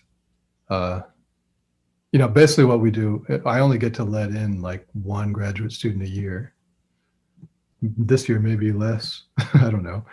We might have to give one away. I don't know what they're going to do. It's like funding crunch, COVID related. So, but, basically try to give really exceptional artists a space to do what they want and use Harvard, basically like maraud Harvard as much as they can, get as much out of it as they can, and then leave with a PhD. So it's a bit of an ad hoc process. It's kind of like my PhD, which is like, okay, well, all right, you're here. What do you want to do? Let's figure it out. Let's find the right people to do it with. Let's build a committee for you. Some artists you might know are there now in this program, like Samora Pindu-Hughes is one, Rajana Swaminathan, Ganavya Doraiswamy, the vocalist, a couple of really interesting electronic music makers and composers, designers. So we have just 5 people in the program as students, and then I have some colleagues, and then like the faculty, some of the faculty who've come on board since I joined, like Esperanza Spalding, Yosvani, Terry, Claire Chase, Yvette Janine Jackson is an electronic musician, composer, multidisciplinary artist. We kind of mentor those people. So that's basically how it plays out. But none of us says, I'm doing jazz and you're doing jazz, and you're going to play this repertoire. Basically we just like give people space to figure out what they want to be, and I'll try to help them as much as we can. That's all. And then like my undergraduate courses it's a mix of like music making courses and more academic courses. This term I'm doing, again, like not using the J word, but like this term I'm doing a course. So like last year I had this course, a lot of my courses have the phrase creative music in them. Just trying to see what happens if I keep using it, if it'll stick, if anyone else will start using it. But last year I did a class and I just basically gave people the chance to transcribe anything they wanted from any artist in any genre for their midterm project. And transcribe even was like construed very broadly, like you could do a cover, or you could write it down, or you could just make some creative response of some kind. It was very open. And none of them chose women. The entire class of like 20 people, they all wanted to deal with men. I pointed this out. I said, are you sure? And there were people of all genders and all ethnicities and races in the class, and they all chose men. I gave them a chance to change their minds. They didn't. So this term, I'm doing a course that's only about Black women music makers of the 20. So Black is basically, it's called composer pianists, just very innocuously called that. But all the artists we're studying are Black women. And it's been revelatory for me and for everybody in the class. They basically leave in tears because it's so incredible to spend 2 weeks on the music of Alice Coltrane, or 2 weeks on Mary Lou Williams, or 2 weeks on Hazel Scott, or 2 weeks. Getting into 2 weeks on Jerry Allen. It's like why is, and it's funny, like sometimes they'll get mad because they, like this kid Julian, who's a drummer, really fantastic drummer from Philadelphia. We were listening to this one Mary Lou Williams record called Black Christ of the Andes. It's from like 58, which is basically the same year that Kind of Blue and Giant Steps and like Time Out, these like kind of classic jazz albums of the 50s. And maybe Shape of Jazz to Come. Yes, exactly. Yeah. They were all like these pivotal, and no one ever talks about Black Christ of the Andes as in that realm, but they should, because it's just as radical and just as important to me. And like, there's so much to learn from it. And so Julian was like viscerally angry that no one had ever told him about this record that happened at the same time as all these albums he's been like told about so many times. So it's this kind of thing. Like, I guess I'm just trying to do a little bit of good here and there, but I'm not trying to force the jazz category on anybody. Aditya, did you have a question? Yes, I did. Hi Vijay, my name's Hi. Aditya. I've seen you had a couple projects with various Indian music, like Hindustani, Carnatic music, and I was wondering, what did you learn from the experiences, and like how have they affected your playing over time? I guess, yeah. I'm smiling because one of the earliest such experiences was with Rudresh. The two of us playing with the great Tucci Shankaran. We had all project together for a little while, and we still have we still have all kinds of like stories and jokes about those years together. Yeah, I mean, my original interest in trying to I didn't grow up studying Indian music. I had a very like scant relationship to to any Indian music, classical or film or any popular music or anything, folk music, except the only stuff that I would really hear on a regular basis, and not even that regular, was bhajans, like religious songs. But even that was pretty sporadic. And then I had like cousins who were taking Bharatanatyam classes, so they would have an Arangetram, and then we'd hear all the Natavangam and all that stuff, like all that. And what always dazzled me about Carnatic music was the rhythmic stuff, that all these rhythmic tricks. The moras and cordovays and all those things these like weird cadences that would seem to destabilize the pulse. But so just like the way that people would create these, like, I don't know, what it would do to me, like physically and like emotionally, to just be in that, to hear the rhythm sort of transformed in real time and then brought back. Those kinds of flights of fancy, I guess, were very captivating to me. And so I wanted to find out more about that. So that became like a fixation of mine in my 20s. Around the time I met Rudresh, which was in 1995, four. Something like that. Yeah.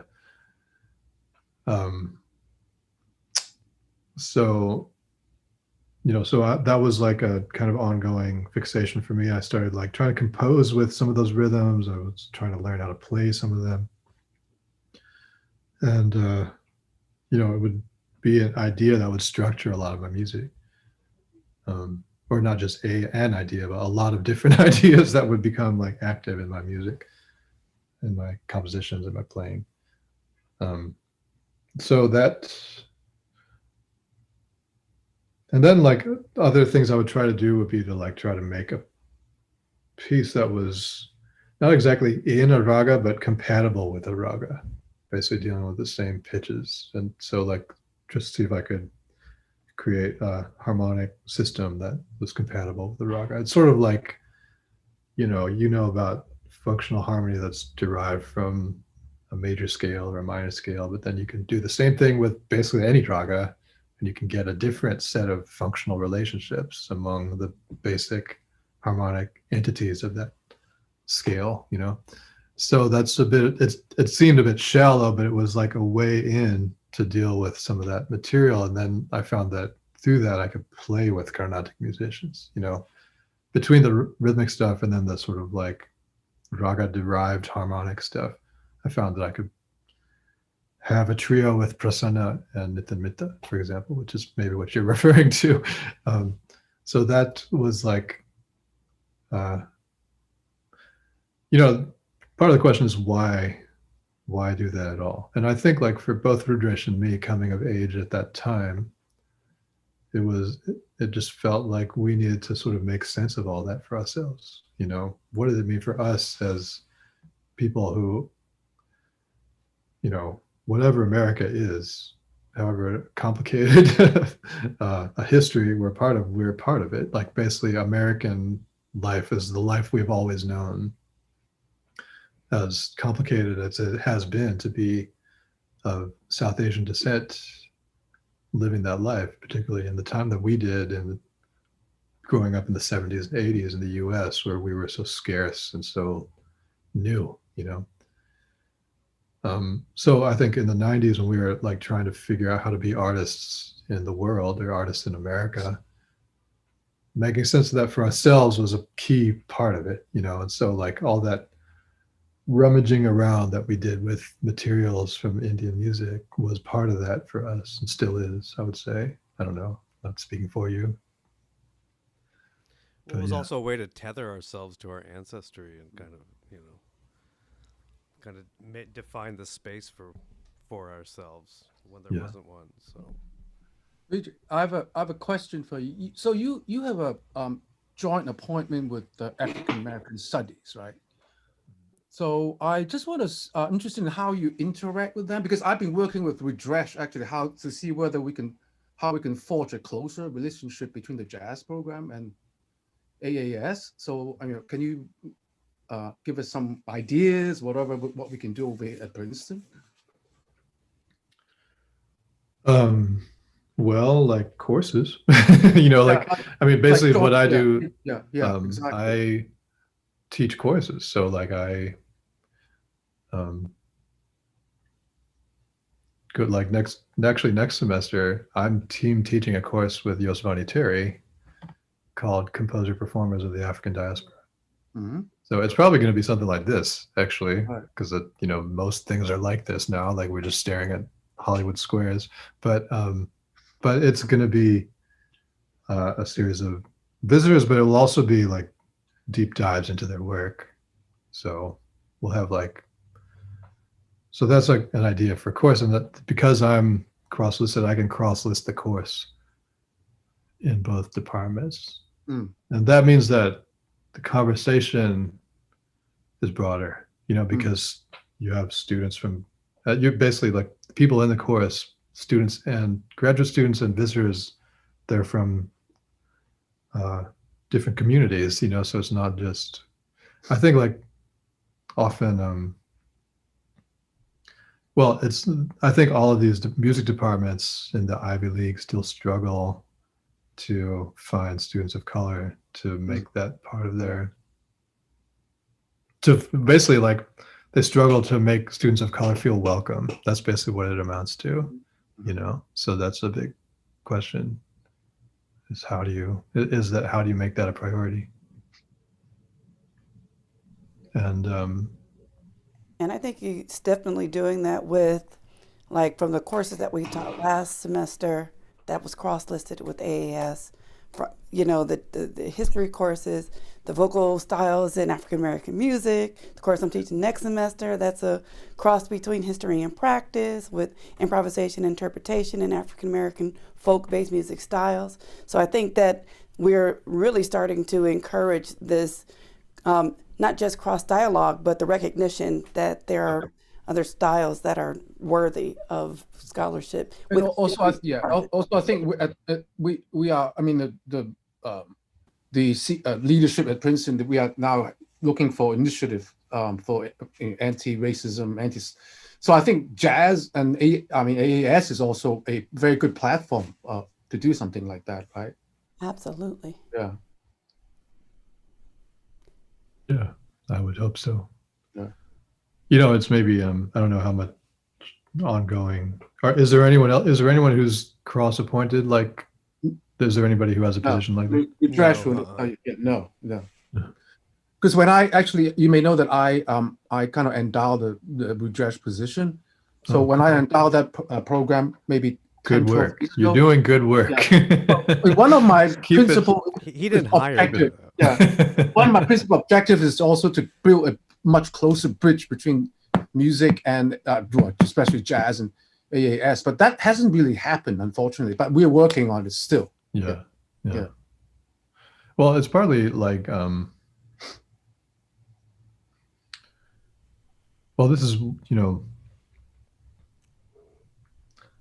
I mean, it's been pointed out by a few people. I think George Lewis first pointed this out to me, that actually a lot of, and Greg Tate is another who pointed this out to me, that a lot of African American studies programs have very little interest in jazz. It's, you know, it's just not, it's not a major part of the story, the histories, or the kind of like curricula. It just has, that's a strange kind of pattern across the board that needs to be addressed. And I wonder, is it more because of how it's taught? And it might be.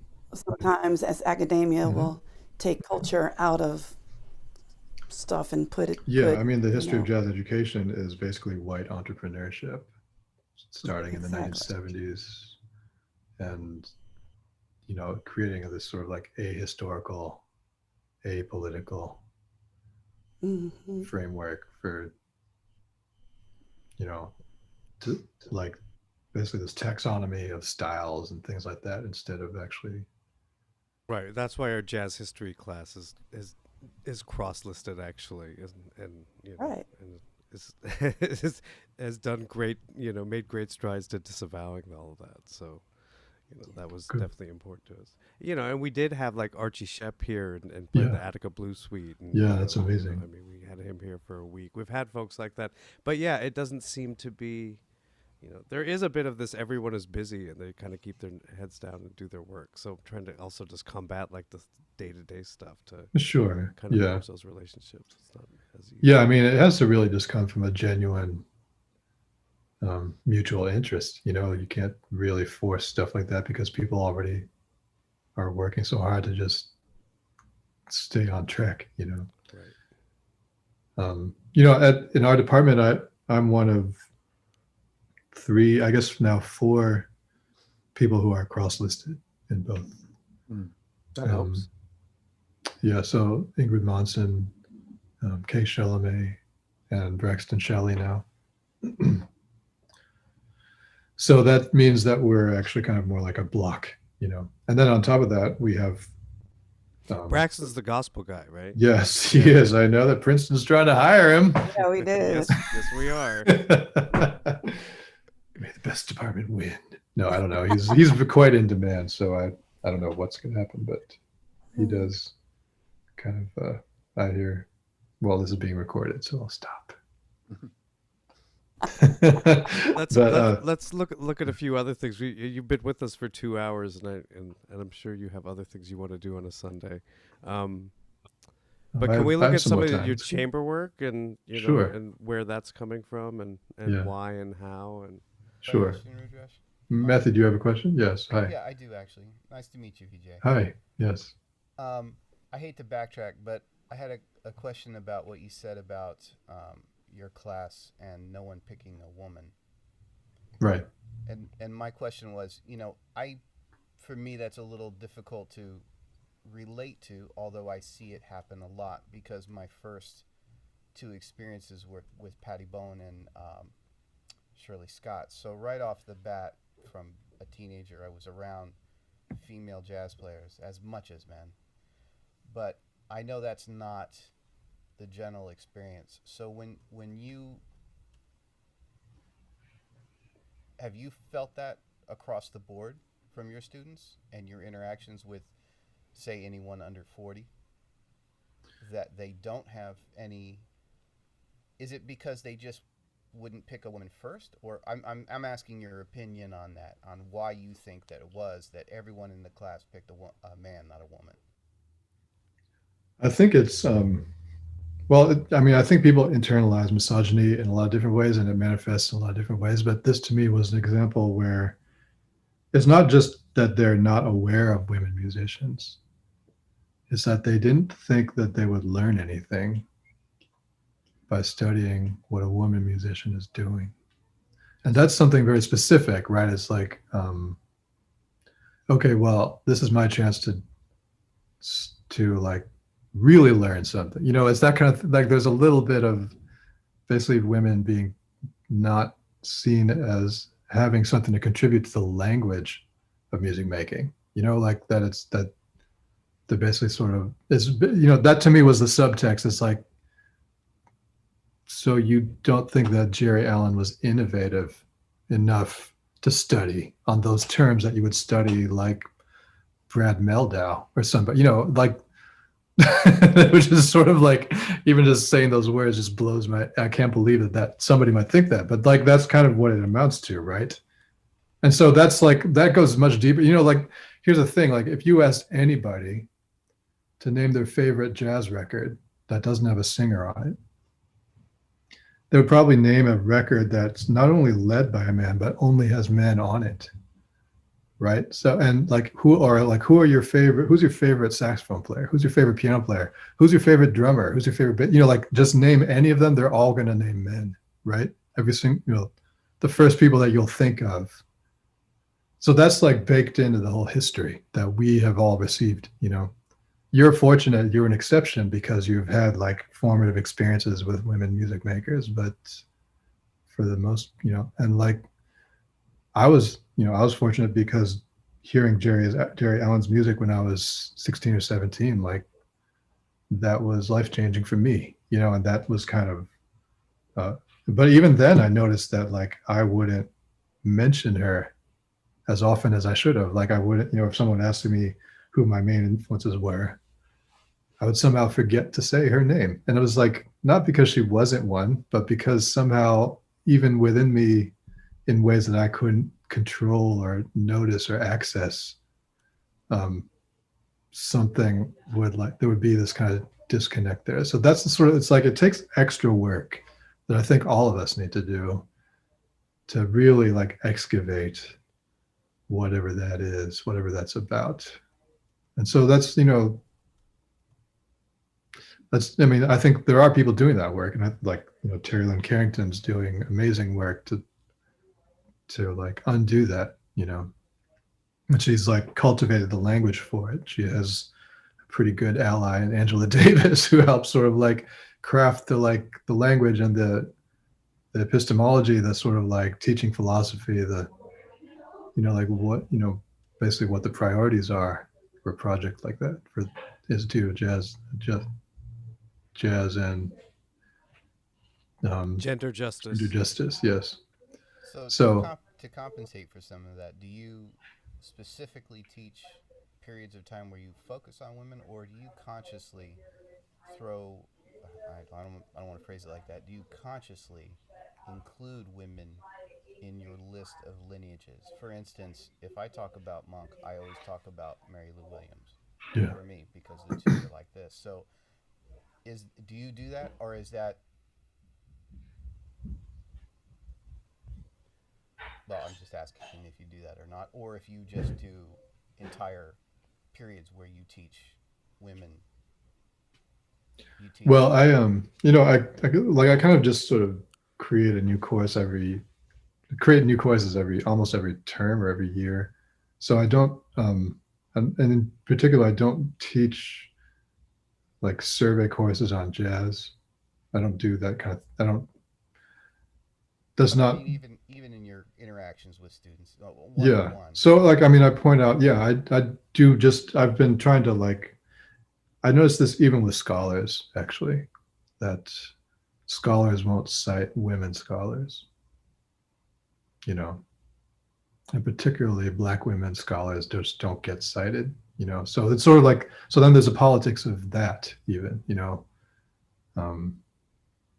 rather than, all roads leading in the same direction as far as citation goes, like actually trying to highlight the work of people who've been left out, written out, that kind of stuff. And so actually this course for me that I'm talking about, that I told you about, that I've been doing this term, has been grounding for me, because I'm seeing all these connections across the whole century, from Lil Hardin to Courtney Bryan, like, I mean, like, it's pretty incredible to see that there is the, both like how they showed up in the history, like quite prominently at the time. Like Hazel Scott was tight with Art Tatum because he basically saw her as his equal, and like the story that's usually told about Art Tatum was that nobody was his equal, that he was God, but he was like, well, if I can't make the gig, call Hazel Scott, my buddy, my homie, like they were tight. So why don't we know that? Like, why don't more people know that, that kind of stuff? Like there's this, or that, that Alice Coltrane had a relationship with Bud Powell, who had a relationship with Mary Lou Williams, so they're meaning like they influence each other. So this whole stream of influence that, but then also noticing that a lot of women bailed on the music business. They're just like, yeah, no, I don't need this. Like looking at all these interviews, they would just interview women musicians about their husbands. Like Lil Hardin, the only interviews you can find with her, she's being asked questions about Louis Armstrong. Same with Alice Coltrane, like she's constantly being asked questions about John Coltrane, whom she was married to for 4 years out of a 50-year career, So, the same thing happens with Jerry Allen in a relationship with Wallace Roney. Like, it's always, the women are treated as sort of like satellites around men. So that's kind of like, it's not just that they need to be mentioned. It's that something about how the system kind of consistently excludes them. Not just the histories, but like the businesses that they were dealing with. Like why did Alice Coltrane decide to just make music for her ashram for 30 years and like stop bothering with touring and all that stuff? What was that about? It was spiritual, but that means that it had to do with everything, actually, is what that means, right? It means that the world led her in that direction. And that's because, so it was also a turning away from the toxicity of the music business, the jazz business as we know it. And Mary Lou Williams did something similar. She bailed on the music business for a good few years in the 50s, had a spiritual awakening, and then a lot changed about her after that, right? So that's the pattern, actually. Yeah. Good times. We're having a good time. Wait, no, I'm like trying to keep myself on mute to say, I knew I liked you. I knew I liked you. Okay, sorry. I have these Oakland moments with all of my scholarship. Yes, I do. I'm with you. Yes. Well, can everybody just take themselves off mute to just give Vijay some love? I mean, I always have these moments where, we're in Zoom all the time, and we're like, yo, sometimes we just need to hear some chatter. So we appreciate your time. Sure, my pleasure, absolutely. I think we're gonna have to circle back with the other stuff in no problem. Time. No, there's always more to talk about. Trying to take it in, and we'd love to have you as a guest, but unfortunately, since you're at Harvard, we can't do that. It's just like, we can make the exception. I don't know, man. I think we would catch a lot. No, I'm just kidding. We'll find a way. Someday. I think I'm supposed to. Well, Lisa Margulis, who I mentioned, she's hosting some, it might end up just all being virtual anyway, probably will. It's in the spring, so it's looking that way. But, I should ask her about that, because I was trying, cool, I should ask her about that. There's some kind of symposium that she's hosting to try to get this book together on that field of music cognition. And I'm basically going to show up as the naysayer. The crotchety uncle who's like, oh, you kids. No, I'm the one who sort of has the abolish music cognition sort of take. Don't tell them to abolish it. Tell them to be inclusive. Well, Tell them to expand their definition. I tried that. I've been trying that for 20, 25 years. Like for 20 years. No, I mean, I just think that there's something fundamentally wrong with the project, the whole project. And so like, they still invite me, like she invited me to come say that to them. So then I'll say it and then it won't matter because they're still going to keep turning the wheel. I mean, the thing is that field is very like fungible. Like it generates research money and, you know, so like it's hard to just turn off the tap on something like that because the universities love it. It makes like good TED Talks, you know, it's like very saleable. Oliver But again, Sacks it's just like the capitalized on that. But it's just like the whole field of pedagogy, which is why I say, you know, I'm not going to say throw it out. Just let me show you how to include more ideas. Let me show you how to be more inclusive. Let me show you how to take this data and bring it and make it so that it's countering or it's, you know, just showing other styles. So, you know, I challenge you to say don't give up because we need voices to be able to say, no, this is how you do it. So. Yeah. Well, thank you for the words of encouragement. I'll try to hold on. I'll hold on by one fingernail or something. So who's next week? Does anyone remember who next week is? Because we've been playing telephone so Christian said that, what did Christian say? He said, I love you, and E.W. Wainwright. Yeah. And we were like, what? You don't have anything else? He was like, I have nothing bad to say. I love that guy. Tell him I love him. So we had the like Zoom and Instagram Live circuit. We were on like 3 different events this summer together doing basically having versions of the same conversation. It was good. Yeah. It's always a good time. I think Dan Wise is next. Oh gosh, that could go any way if you're gonna. Yeah, Dan. What do you want to say to Dan? I want to say, oh man, Deep doesn't care vibe. I want to say that's not a disaster. All right, that's what we will pass on. But anyway, man, thanks for being here. And once we get past the pandemic, we got to figure out how to do something together here. That'd be good. All right. Looking forward to that one. All right, everybody. Dan Weiss next week. Please be there. Great. And thank you for spending your Sunday with us. Yeah, you're always welcome. Okay, great. Yeah. Good to see you all. Thank you very much. Have a good night, everyone. Have a good week. It's See you soon. Bye.